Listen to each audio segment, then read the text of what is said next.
You guys like sharpening your axe? Because I can tell you right now, I can't stand it. I hate it.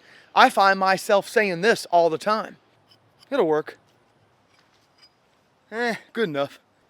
It's not that dull. I'll just throw it a little harder today. It'll stick. I'm not throwing that long. You have to remember, I do a lot of axe reviews, and I throw axes on a weekly basis.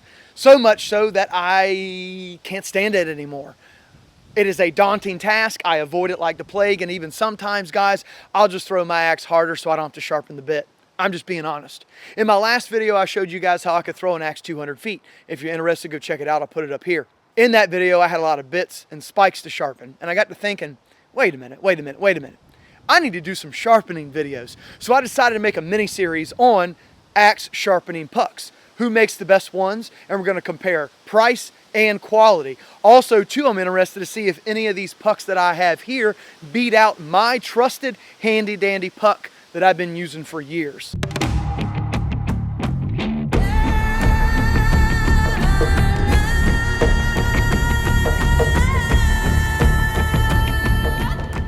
The axe puck that I've been using for years that I will say is probably one of the better axe pucks out there for the price and the value is the King Whetstone. You get a green side, which is 250 grit, and then you get a brown side that's 1,000 grit. They normally come pretty long, okay? And you can cut them down to about 3 sizable pucks. They're really good in value. I've been using these things for years, and I love them. The only con that I'll say about them is that they tend to wear out a little fast. As you can see here, guys, the bottom side is the 250 grit and the top is the 1,000. I use the 1,000 way more than the 250, but as you can see here, the 250 is almost gone. So if you're not concerned about that and you're really concerned about value and price, get the King. I still use it today. I think they're great, but just know they wear out a little quick. Now I'm interested to see if this one is going to hold up to the King, which is the Face Off by Sharpall. It has a 220 grit side and a 600 grit side, okay? And it is a dual grit diamond axe sharpening puck, which is going to be really cool. And I read online, I got this at my local woodworking store, that this axe puck here can be used wet or dry, which is really cool. So what I decided to do is I decided to grab 2 axes, and we're going to use one dry and one wet. We're going to use the dry side 600 on the Grensfursbruch large carving axe because it's just dull, and I'm interested to see what it's going to do to this one. Now, the Cold Steel Trailhawk has some nasty gouges in it. As you can see here, guys, we got some nasty gouges in that bit. So what I'm going to do is I'm going to use the 220 grit side to get these gouges out wet, and then go back over it once I've got the gouges out with 600 grit wet and see what the difference is between the two. Now, I know I'm not working with the same steel type, but you guys, over time, I'm going to be using these things and giving you a different opinion with different axes. These are just the 2 I chose. Now I got to try to get this fucking axe puck out. Shit. Try me. You can hold it. I mean, I think anybody picks it up is going to try it. I want you to try it. Try me.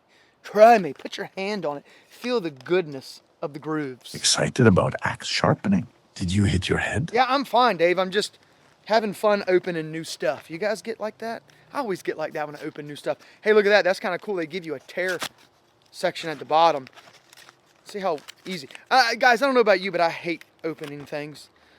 It's always such a pain, but I tell you what, this was easy. Check this out. Did it by hand. Didn't have to grab my knife. Didn't have to grab anything, which is really cool. Okay, so we got the Sharpall out of the box. Very easy to take out, and you do get some instructions here.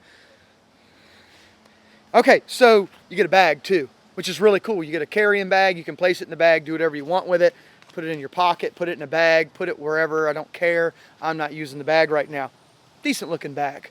Okay, so basically all you do is just kind of grab this finger hole and pop it out like that. You get a fine 600 and a extra coarse 220, which is really cool. They label it for you so you know if you can't feel the difference with your fingers, then it's labeled, okay? What you do is you take this notch here, and there's a notch down here at the bottom. You line it up with that notch, you push it in, and you're, did it go in?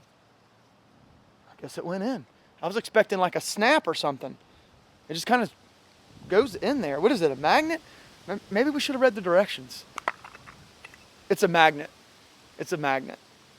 Do we need directions to tell us there's a magnet there? Anyway, okay, if you want to switch it out, just flip it over. Just make sure that when you put it in there, it sits in this groove on this orange piece here, okay? Pretty easy, it's on there with a magnet. I'm interested to see how well it's gonna sharpen. So let's go with let's do the easy one first. Let's do the Gränsfors first with the 600 grit fine side and see how it takes it. Did you hear it pop that time? Figures. Let's just do the Gränsfors and see what happens. My wife said she's not gonna stitch me up anymore and she's not gonna take me to go get stitches anymore, so she bought me a cut resistant glove. Pretty smart. You guys can see here, we've got some good ones. Yeah, I was being stupid. I'm not being stupid anymore. So we got the cut resistant glove on and let's give it a sharpening. I'll be honest, I don't know how I feel about sharpening this thing dry. Everything about me screaming, don't do it. But it says you can, so let's just try it. On a $250 axe. Why not? Okay, I'm just kind of getting a feel for it here. A little odd with this thing in my hand. I'm not used to sharpening with plastic puck. Looks like I'm hitting a little high here, okay? Let's go down a little bit. And here's what it looks like. Kind of dusted off, I guess. As you can see there, that's where my marks are. Now, I will tell you guys this. I did read a little bit about it, and it says that there's a break-in period. So, to kind of like get the rough spots out. I can feel some rough spots, I can. I don't know what kind of break-in period they're talking about here. If it's gonna be a, you know, 1 axe, 2 axe, 3 axes, whatever the case may be.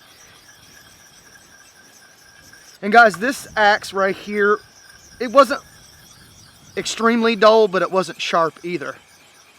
So I kind of just wanted to give it a quick one on the dry side.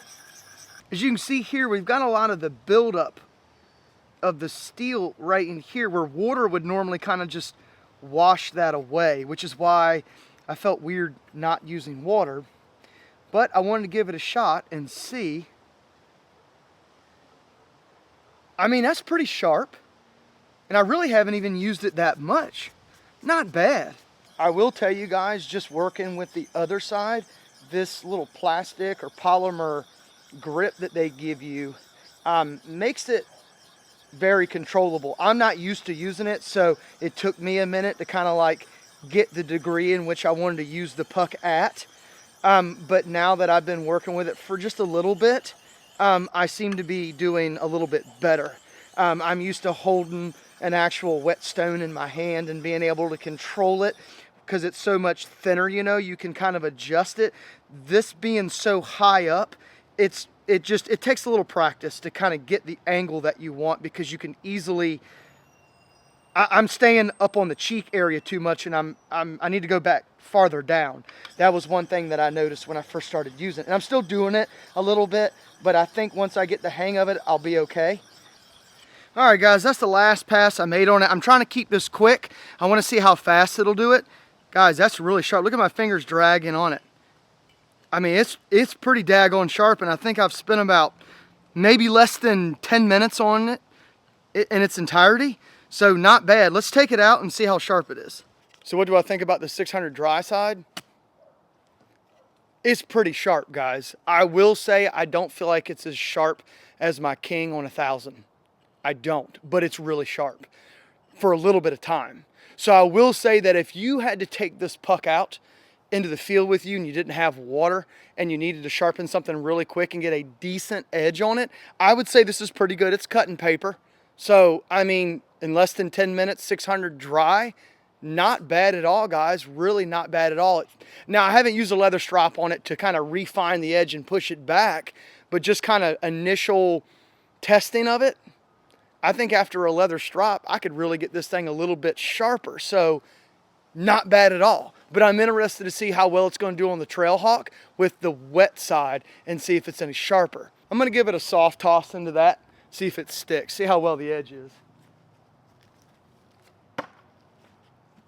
I didn't throw it that hard, so not bad, guys, not bad at all. Okay, so let's switch sides, go to the 250, replace it here, and we're gonna work on the Trailhawk here, getting the gouges and the chips out. I don't think it's gonna take much, guys. This steel is pretty soft. But we're gonna test it and see, because I know a lot of you out there have cold steel stuff. So let's wet this diamond cutter up, put it on this edge, and see what we get. Yeah, I better not forget my glove. And we got some water here. We'll get it wet here, and we'll see what the 250 grit side does. Holy mackerel, that thing's cutting quick. All right, so we got a few passes on it here, and we've almost got the chip out. Now what I'm gonna do is I'm gonna work, I've kind of gave myself a little bit of a bevel, as you can see here. So I'm gonna try to get that bevel out a little bit, because I like my throwing axes to have a very, very thin degree. When you start using this thing wet, you can see how it's moving the steel out of the way a little bit. With the dry side, it wasn't doing that. So I'm wondering if maybe that's why I didn't get as sharp. Still did really well dry though. There is a burr on this side here. So I think we probably won't have to pass over it too much with this 220 grit to get what we need, but you can really tell this steel is a lot softer than the Gränsfors large carving axe. Now I know people out there say that the Gränsfors's steel is soft. I've seen that a handful of times. Most of the time it's pretty decent. But this right here is cutting quick. It really is, guys. I'm not even really staying on one area too long. I'm trying to see how fast I can do it. As you can see there goes the burr's coming off. See it? There's part of the burr. I want a good edge that's going to be sharp and hold, but I don't want to spend 40 minutes trying to get it. And if I have to take out gouges and stuff, I want to be able to do it quick. We almost got that chip out. And I've been doing it now for like a minute and a half, 2 minutes tops. And I'll probably get it on this pass here. So I've taken it out. We're going to put the 600 grit on. Popped in place. There we are. And let's flip it back over again and work on it with 600 and see what we get. I'm only going to have to make 1 or 2 more passes and this side will be done. I will tell you guys, I normally don't spend a ton of time on the lower grit side. I usually use a file. I like spending a lot of time with the 600, 800, or 1000 grit whetstones, because I feel like that's where I get a lot of my precision sharpness from, if that makes sense. That's where I can put a little bit of a small little bevel on it to keep it from rolling over as much as possible, because I throw so hard, and it seems to hold up pretty well. So let me go one more time over it. I'll flip it over, do it again, and then I'll come back and show you guys how sharp I got it. I'll probably only work on it for another like 2 minutes. Cutting paper, guys, cutting paper, not bad at the 600 grit wet side. I will tell you guys, it's almost as good as the King. I got this thing really sharp, really quick. Took the gouges out fast with that 220 side. Is it 220? I'm pretty sure it's 220. And then went over it with the 600, both wet, and it did really well. Now I know the steel's a little soft, but about on par with the King. I think I could get this a little sharper with my King at 1000 grit. Now you have to consider the fact that it could be the way that I'm using this axe sharpening puck, and you have to consider that as well. But the King, I think, has got it beat by a hair. Just FYI. Let's give this thing a little bit of a soft toss into the target and see how well it sticks. Not gonna throw it hard.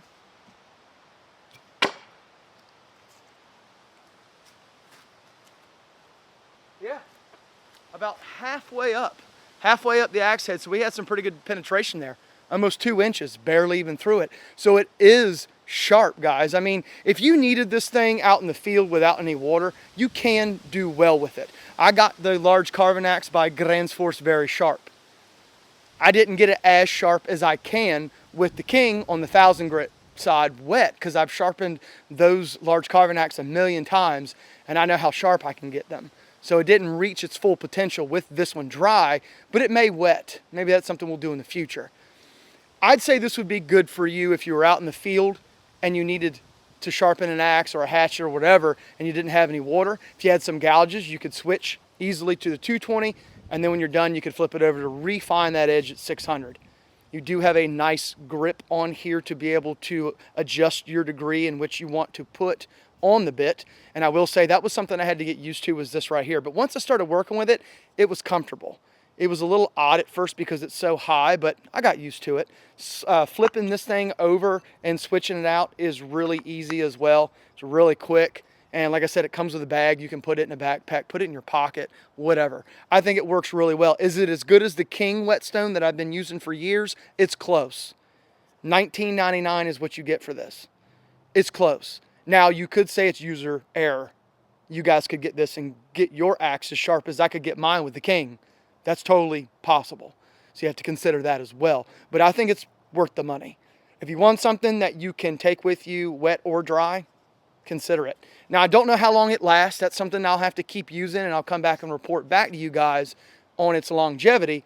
But so far, so good. And remember, you're going to have to use this thing a few times because I finally got the sharp edges out and the roughness out. I can feel it's all gone on the 220 side, and now it's all gone on the 600 side. So 2 axes, and I got all the break-in period, I think, out of it. So that's really cool. Hope you guys enjoyed the video. Let me know in the comment section what you guys think of the Sharpall, if this is something you would buy. I think it's worth the money. I think it could be used at some point, or maybe it'd be your primary one. If you get good at anything, you can make it work, right? Remember, guys, it's always for the love of the axe. But until next time, see ya.